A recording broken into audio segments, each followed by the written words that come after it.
A paz de Deus a todos, a alegria do Espírito e aqueles que creem e que estão na comunhão com Jesus por meio do Espírito Santo e são participantes da graça que temos pela fé que uma vez foi dada aos santos.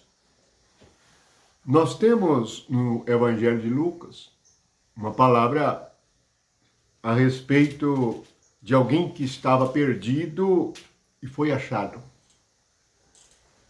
O que é estar perdido?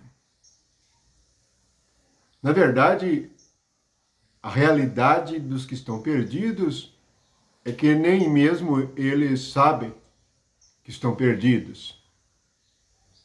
E assim, nesta condição, só ficam impossibilitados de voltarem ao caminho e ao lugar que deviam estar, segundo a vontade de Deus. Pois estes estão perdidos, segundo a visão de Deus, a vontade de Deus e o amor de Deus. Essa palavra está na parábola do filho pródigo.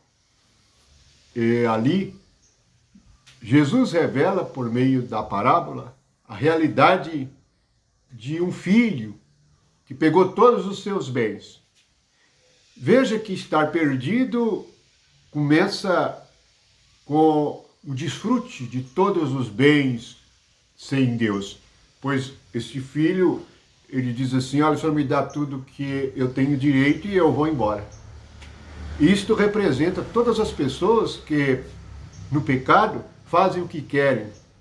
Porque, na realidade, os nossos bens é o nosso corpo, é a nossa mente, é aquilo que Deus criou. E as coisas do mundo. Todas as coisas criadas são bens. E este que partiu, isto é, quis viver sem Deus, por si mesmo, ele começou a usar da sua chamada liberdade, fazer a sua própria vontade.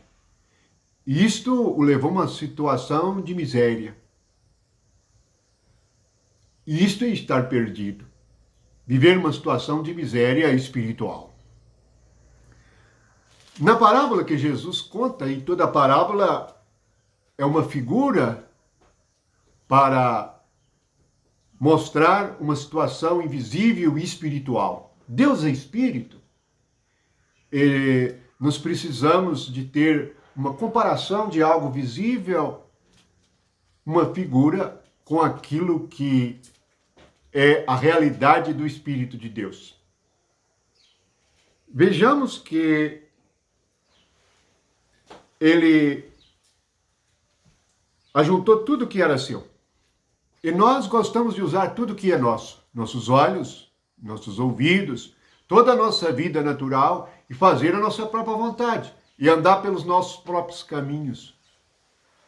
Ele fez isto e foi para uma terra distante. Todo pecador está numa terra distante de Deus. O que é terra distante? Uma mente distante de Deus. Porque terra na Escritura, conforme Mateus 13, significa o coração, a mente humana. E ele foi com os pensamentos longe de Deus, o coração longe de Deus. E ali ele viveu dissolutamente, isto é, fez o que queria, falou o que queria, trabalhou do jeito que quis, sem direção de Deus, sem nada. O fim dele começou uma fome. Fome nas Escrituras significa necessidade. E a necessidade traz a insatisfação. E ele começou a passar necessidade. O que falta no mundo? O mundo é cheio de necessidade. As pessoas estão carentes de paz, carentes de amor, carentes de alegria, carentes de afeto, carentes de todas as riquezas espirituais. O mundo passa necessidade.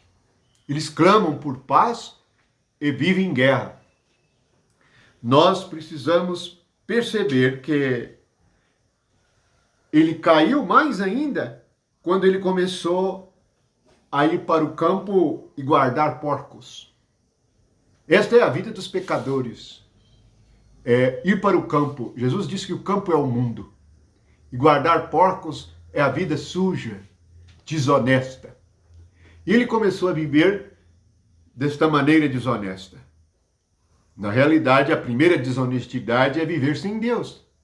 Viver sem sua presença, viver sem obediência, viver sem o seu governo, sem a sua direção, pois ele é o Criador e requer sobre nós autoridade, e é justo. Isso é justiça. E ele começou a ter desejo de fartar-se com a comida dos porcos. Ele tinha tanta necessidade que ele começava a alimentar a sua alma com as coisas mais sujas. O mundo alimenta a sua vida natural com as piores coisas. O que o mundo gosta é de discórdia, é de disputa, é de vanglória, é de coisas que satisfazem o seu orgulho. Ele, em certo momento, ele lembrou. O versículo 17 diz assim: então, caindo em si, disse. Caindo. Nos lembra o orgulho. Ele estava num lugar alto, orgulhando-se de poder fazer tudo o que queria, mas estava numa situação desesperadora. E ele caiu em si. Ele começou a meditar. Por que eu estou deste jeito? Nós nunca saberemos que estamos perdidos se não perguntarmos: por que eu caí nesta situação? Por que eu estou desta maneira? Por que estou vivendo deste jeito? Por que a minha vida se tornou algo tão difícil, tão terrível, tão pobre, tão miserável? Pois eu quero paz e não sinto paz, quero amor e não sinto amor. Ouço falar de justiça e só sinto injustiça. Ele lembrou que na casa do Pai tinha pão com fartura. Isso significa a satisfação da vida. Uma vida satisfeita. É a vida com Deus. Ninguém pode viver feliz, estar satisfeito sem ter Deus. E ele lembrou. E ele dizia: eu aqui morro de fome. Na verdade, ele sentia a morte. Porque estar perdido é estar morto. E Deus disse isto, o Pai disse, e isso é Deus dizendo. No versículo 32, ele explica: este teu irmão estava morto e reviveu. Estava perdido e foi achado. Mas como que ele foi achado? Nós nunca seremos achados se nós não cairmos em si. Não percebemos a nossa própria situação. E o Espírito Santo está trabalhando para que cada um perceba a sua situação e volte para a casa do Pai. Isto é, volte para o Espírito de Deus. A decisão está no versículo 18 e a decisão dele é assim: levantar-me-ei. É que nós precisamos nos levantar. É agir com fé. Ele não pensou, nem titubeou a respeito do Pai, se o rejeitaria ou não. Ele simplesmente disse: vou ter com meu pai e lhe direi: Pai, pequei contra o céu e diante de ti. Não sou digno de ser chamado seu filho. Trata-me como um dos teus trabalhadores. Levantando-se, foi para seu pai.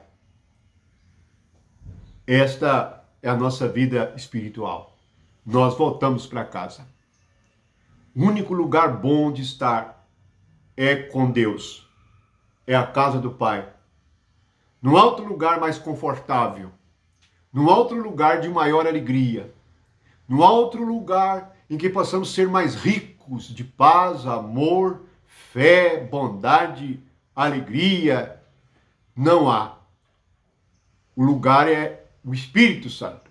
O Espírito Santo agora, nesta era, é a casa do Pai. E nós devemos estar no Espírito Santo. E ele disse: eu vou voltar. E isto é uma maravilha espiritual. Não é uma decisão que o homem faça por si mesmo. O Espírito Santo está dizendo: volte. Deixe de ser perdido.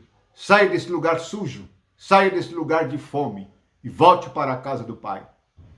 O resultado é que alguém que está perdido foi achado. Esta é a realidade espiritual. E todos nós que fomos achados, nós queremos pregar, contar, dar um testemunho para que todos sejam achados.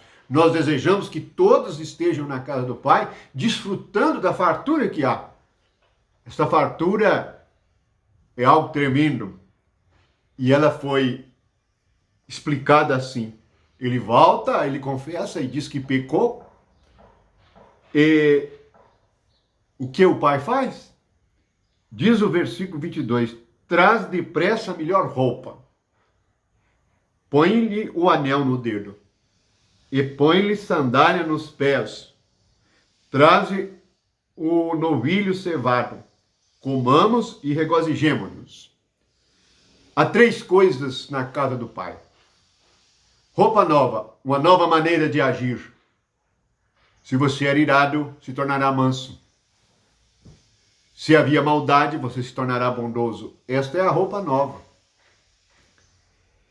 A melhor veste. O anel no dedo é um símbolo de distinção.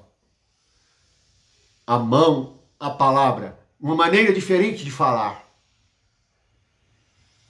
É uma maneira diferente de falar. A sua palavra agora vai se tornar uma palavra que edifica, que conforta, que consola, que ajuda, que constrói algo, ao invés de destruir.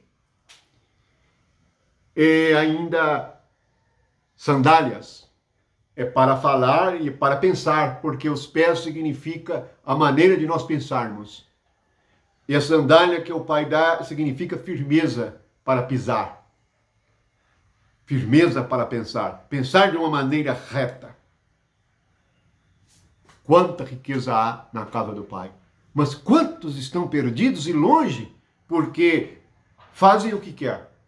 Pensam ter o melhor caminho, ter a maior sabedoria, ter a inteligência mais, ser supremo em inteligência. E cada um de nós precisamos cair em si e perceber algo tremendo para nós. A fartura na casa do Pai. Porque o mundo está em miséria.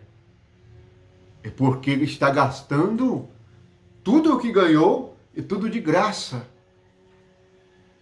com o pecado, com a desobediência e a incredulidade. Nós voltamos para a casa do Pai e damos testemunho que no Espírito há fartura, no Espírito há melhor roupa, no Espírito há algo para nós falarmos, uma boa palavra, no Espírito há uma boa palavra para pensarmos. Não há nada de sujeira, porcos. Não há nada de alimento para os porcos, de alimentar pensamentos sujos e ruins. Não há nada de fome, mas há fartura. Jesus é o pão vivo que desceu do céu e nele nós estamos satisfeitos. Nós somos aqueles que voltam ao Espírito Santo. Isto é voltar ao Éden, voltar ao jardim, voltar ao Espírito de Deus, aquele que criou todas as coisas e é verdadeiro, que é santo, e cujo Pai recebe até mesmo o mais sujo. Aquele que caiu e foi mais longe no pecado, ele recebe sem perguntar por nada, simplesmente o recebe. E lhe dá a melhor veste, lhe dá a melhor palavra, lhe dá o melhor pensamento. Esta é uma riqueza tremenda que o homem não pode conseguir, a não ser que caia em si e perceba a sujeira em que se meteu em agir por conta própria, em falar a própria palavra e seguir o seu próprio coração. Que Deus dê a todos graça para que estejamos na riqueza da casa do Pai. Porque todos nós estávamos perdidos e fomos achados. Estávamos mortos e eis que agora vivemos no Espírito Santo. Amém.